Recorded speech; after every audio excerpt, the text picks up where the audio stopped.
చిన్నప్పుడే ఆంటీ, అంతలో సుధాకర్ అంకుల్ ఒక్కడే అయిపోయాడు. జరగకూడనివన్నీ వాన్ లైఫ్లోనే జరిగాయి. నాతో నేనే, నా కోసం నేనే అన్నట్టు తెలియకుండానే సెల్ఫిష్ అయిపోయాడు. ఏం చేస్తుంటావు నువ్వు? Theatre artist. అది సినిమాలో సగం క్యారెక్టర్ ఇచ్చారా? ఫస్ట్ సినిమా సూపర్ హిట్ అయింది, నాకు తప్ప ఇంకేం ఇవ్వట్లేదు సార్. ఢిల్లీ కళారంగ మహోత్సవ్ పేరున్నావా? నేషనల్ రేంజ్ ఈవెంట్ అది, అంతకంటే అవకాశమా? అక్కడ నేను షో చేస్తున్నా. ఈ షో చేస్తే నీ రేంజే పెరిగిపోతుంది. ఒక 6 లక్షలు రెడీ చేసుకో సార్, మా ఊరు వదిలిపెట్టి నేను 50 సంవత్సరాలైంది. అక్కడ నాకు 6 acres ల్యాండ్ ఉంది. చాలా కాస్ట్లీ ల్యాండ్. ఇదంతా నాకు ఎందుకు చెప్తున్నావు? ఆ ల్యాండ్ నీకు ఇస్తా అన్నారా? డాక్యుమెంట్స్. ఓహో, దానికి కొన్ని స్టెప్స్ ఉన్నాయమ్మా.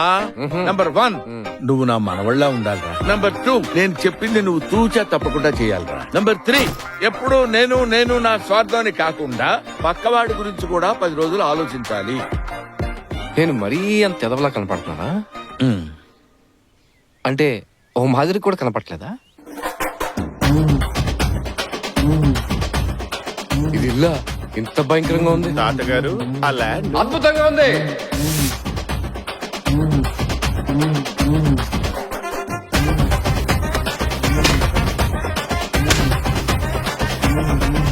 బస్ స్టాప్ వరకు వాడంతా నీచ్ కమ్మిన కుత్తగాడు ఎవ్వడు లేడనుకున్నా.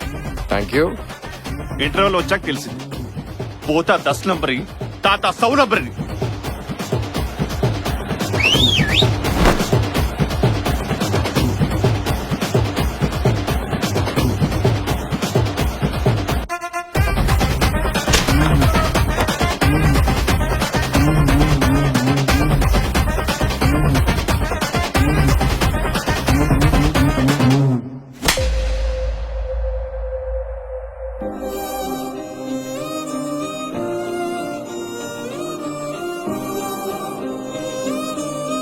చాలా తప్పులు చేశాను తాత, ఎలాగో దాన్ని సరిదిద్దుకోలేను.